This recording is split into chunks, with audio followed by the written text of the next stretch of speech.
Hey guys, Tang with Fox Airsoft here, and today's video is about trigger response. I'm going to explain what it is, why is it good, and why do some people chase it. First, before I start though, I would like to mention we do offer tech services at Fox Airsoft through our local customers as well as to our out-of-state customers now. So if you want to get us to upgrade, tune, and repair your gun, you can reach out to us or visit us locally. If you're out of state, you have to reach us through email first to help us figure out what you need done so we can guide you in the right direction and then tell you what's an accurate expectation of how long it takes and what it would cost to get you to where you want to go. So what is trigger response? Trigger response is a misnomer. I feel a lot of times, especially if you cruise around the internet looking at YouTube comments or Reddit posts, not to say all of them are wrong, but a lot of players that are new, that don't have a good fundamental understanding about the mechanical functions of the gun, will often label something as trigger response when I feel that that is incorrect. So what is trigger response, or what is it not, let's say? A lot of new players come into the store after hearing about building semi-auto quick trigger response builds, and they'll ask us to just install a speed trigger, and I'm like, no, that's not what trigger response is. It is not a blade trigger, it is not a short and pull. Short and pull is certainly a benefit for you too, but is not trigger response in my eyes. Trigger response is kind of a byproduct, or cyclic rate is a byproduct of trigger response. Basically, if your gun cycles very quickly, it can complete its round and get ready for you to pull the trigger for the next shot.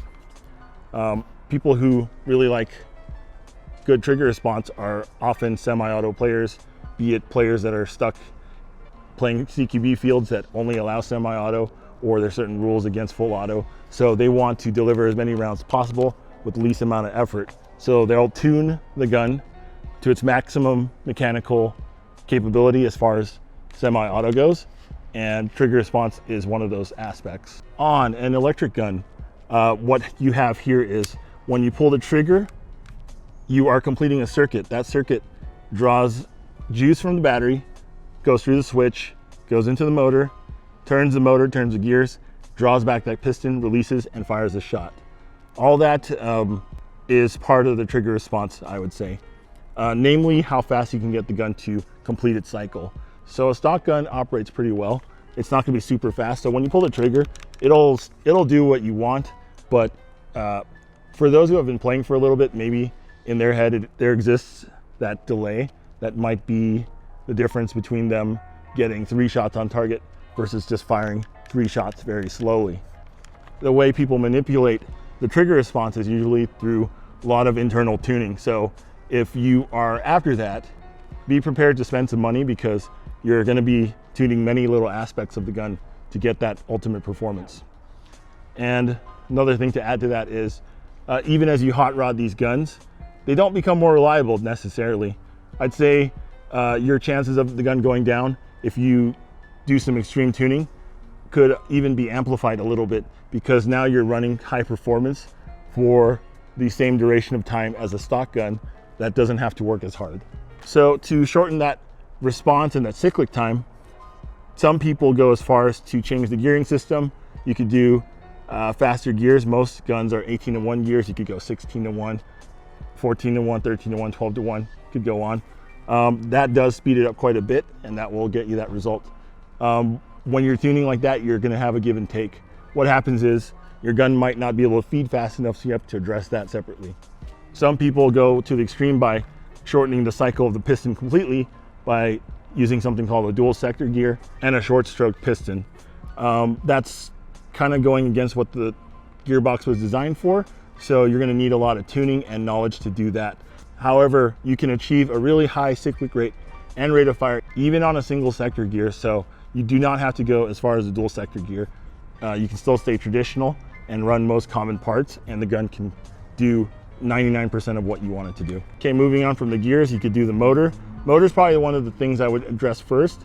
Most motors turn the gun pretty well out of the box. They're maybe not the most efficient electrically, so getting an improved motor will help that response as well as rate of fire too. The next thing to tackle is probably the electrical inefficiencies itself. Traditional switch just relies on using the switch to move the current to the motor, in all its entirety. There is some delay there as the juice is traveling throughout your system to power that motor. One thing that can make it more efficient is the addition of a MOSFET. If your gun comes with a MOSFET already, then you can skip this part. But essentially the MOSFET controls the voltage and delivers that juice directly to the motor instead of wasting its time circulating throughout. It also means less burnt out contacts, which is a problem with high semi-auto use on a traditional AEG anyway. Now, if we're talking HPA rifles, those have a good example of good trigger response because there's very small mechanical movements compared to an electric gun and less going on inside. That's not to say there's not some pros and cons to those systems too, but essentially there's only a solenoid instead of a piston, and your battery's only activating that solenoid to release that air. There's nothing else going on, so it's very quick. So those who really are invested in the sport and really value that trigger response often go to an HPA system. Those who can't be bothered by running tanks and air hoses, or understand that even those systems are not 100% reliable, some prefer AEGs for their own reasons, you can still build it out to be pretty close, maybe not as adjustable, but as far as the actual trigger response goes, you can get these guns dialed in pretty good if you have a tech that knows what they're doing. Ironically, pistol players, particularly those that build their pistols from the ground up, like high kappa players, kind of look for the same thing. They don't call it the same trigger response. They short stroke their gun so that it cycles fast. So mechanically they can get ready to fire that next round super quick. They have their own terminology, but essentially that's the same idea. They're maxing out the mechanical limitations of the gun by getting it to perform and cycle super quick. Pros and cons to that, of course, which is why it's best left to people who either have the budget to or have the time to tune and manipulate the guns the way they want. If you're just starting out, skip that part for now and just play the game. All right, so that's pretty much the gist of trigger response, in my opinion. As far as whether or not it's important for you, I would say if you're just starting out, don't obsess over it. Enjoy the game, play it, understand the equipment first, get a feel for the different types of guns out there before you start throwing down and chasing that unicorn. If you're a seasoned player and you've tried out everything and you feel like you've maxed out as far as what your equipment can do and this is the next step in your evolution, by all means, go for it. Certainly get in touch with some qualified techs, people that know what they're doing, someone who's worked on a lot of guns and just isn't spouting nonsense at you. This could lead to a lot of headache or potential joy if you do your research and follow through carefully.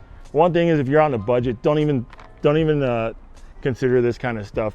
Honestly, it's better to buy the important stuff: ammo, field admission, get out there and play. If you spend all your money on dropping in parts and your gun works only a quarter of the time, I'd say it's money wasted.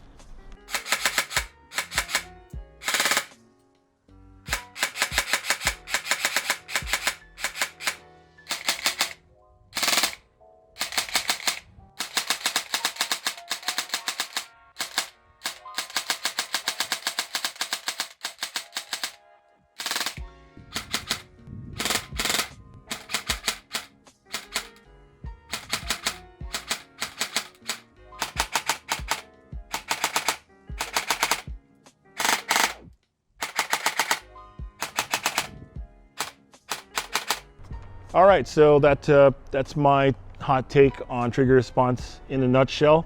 Don't get too obsessed with it. If you are just playing the game, enjoy the game for what it is.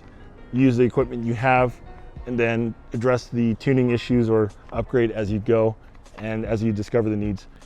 Building your gun all crazy sounds really good and fun, but it's not fun when your gun is down most of the time. So if you do pursue that route, be sure that you understand that you have a lot of money and downtime that you might be investing just to get that narrow window of good performance. It's certainly a worthwhile pursuit if you work on your own guns and can do it well. So if you are in that category, by all means, build those things out. All right, that does it for today's topic. If you like what you guys saw today, or this kind of topic interests you, be sure to comment below. Give me some ideas of what to talk about next. I really appreciate your feedback.